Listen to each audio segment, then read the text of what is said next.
ఈనాడు social media రూపంలో వస్తున్నారు. లేని అవాకులు చవాకులకు మంత్రముల మీద ఈరోజు ప్రచారాలు చేస్తున్నారు, ప్రత్యక్షంగా పరోక్షంగా.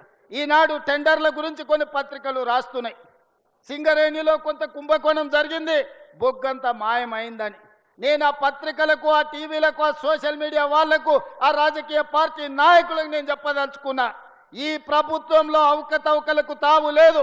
అనవసరమైన ప్రచారాన్ని, తప్పుడు ప్రచారాన్ని కల్పించడం ద్వారా అపోహలు కల్పించి మళ్ళీ శుక్రాచార్యుడు, మారీచుడు, సుబాహుడు బలపడడానికి మీరు ప్రత్యక్షంగానో పరోక్షంగానో సహకారం చేస్తున్నారు. మీకు మీడియా పంచాయతీలు ఉంటే తలుపు మూసుకొని కొట్టుకోండి, లేకపోతే ఒకరి మీద ఒకరు బురద జల్లుకోండి.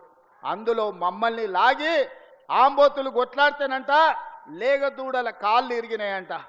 ఇద్దరు మీడియా యజమానులు కొట్లాడుకుంటే మీరు కొట్లాడుకోండి, కానీ మా మంత్రులని బదనాం చేసే కార్యక్రమాన్ని మీరు తీసుకోకండి. దయచేసి ప్రత్యక్షంగానో పరోక్షంగానో మీరు రాస్తున్న రాతలు, చూపిస్తున్న చూపులు మారీచుడి సుబావులకు, శుక్రాచార్యునికి సహకారం అందించినట్టుగా ఉంటుంది. ఒక్కసారి ఆలోచన చేసి వాస్తవాలను తెలుసుకొని రాసే ముందు మమ్మల్ని వివరణ అడగండి. తెలంగాణ రాష్ట్ర ముఖ్యమంత్రిగా రోజుకి 24 గంటలు, సంవత్సరానికి 365 రోజులు ప్రజా జీవితంలో ఉన్న, ప్రజలకు అందుబాటులో ఉన్న మీడియాకు కావాల్సిన వివరణ ఇవ్వడానికి తెలంగాణ రాష్ట్ర ముఖ్యమంత్రిగా నేను సిద్ధంగా ఉన్నా.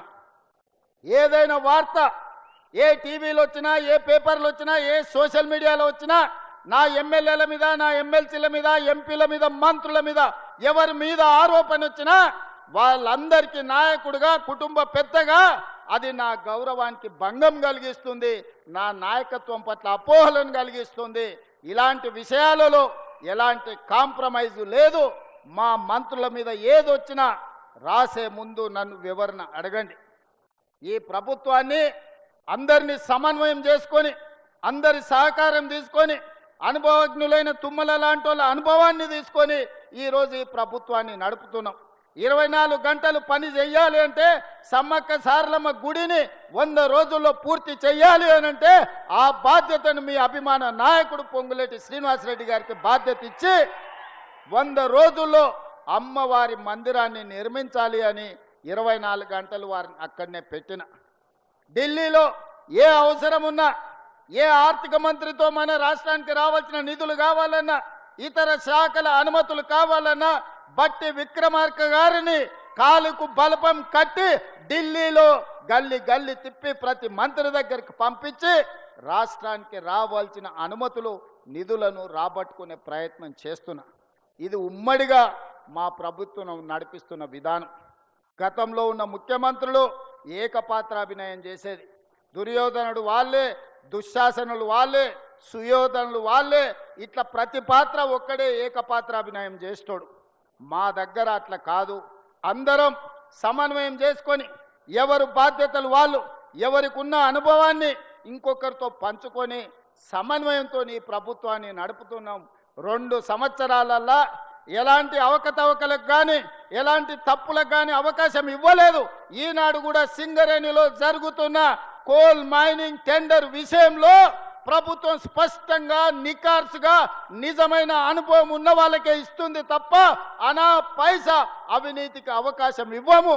దయచేసి నా సహచర మంత్రుల మీద వార్తలు రాసే ముందు నాతో వివరణ తీసుకోవాల్సిందిగా నేను పెద్దలకు విజ్ఞప్తి చేస్తున్నా. మిత్రులారా, ఈనాడు ఖమ్మం జిల్లా ప్రజలు తెలివైనోళ్ళు. ఖమ్మం జిల్లా ప్రజలు పోరాటానికి ప్రతిరూపం. 2014లో మీరు గుర్తించరు, బీఆర్ఎస్కి ఒకటే సీట్ ఇచ్చారు.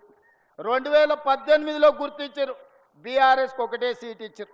2023లో గుర్తించారు, ఒకటే సీట్ ఇచ్చారు.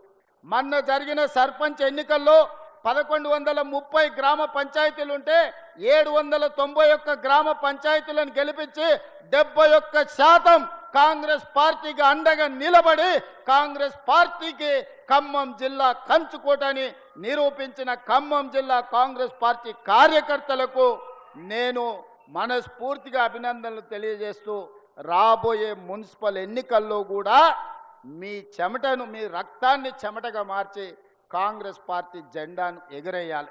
చిన్న చిన్న విషయాలు ఏమున్నా అంతర్గత సమావేశాలలో మాట్లాడుకోవాలి. పార్టీకి అవసరమైన సూచనలు సలహాలు ఇవ్వాలి. పార్టీ ఒక నిర్ణయం తీసుకొని జిల్లా పార్టీ అధ్యక్షులు, రాష్ట్ర పార్టీ అధ్యక్షుడు ఎవరికి బీఫామ్ ఇస్తే వాళ్ళ గెలుపు కోసం పనిచేయాలి. భిన్న అభిప్రాయాలు ఉండొచ్చు, భిన్న అభిప్రాయాలు భేదాభిప్రాయాలుగా మారొద్దు.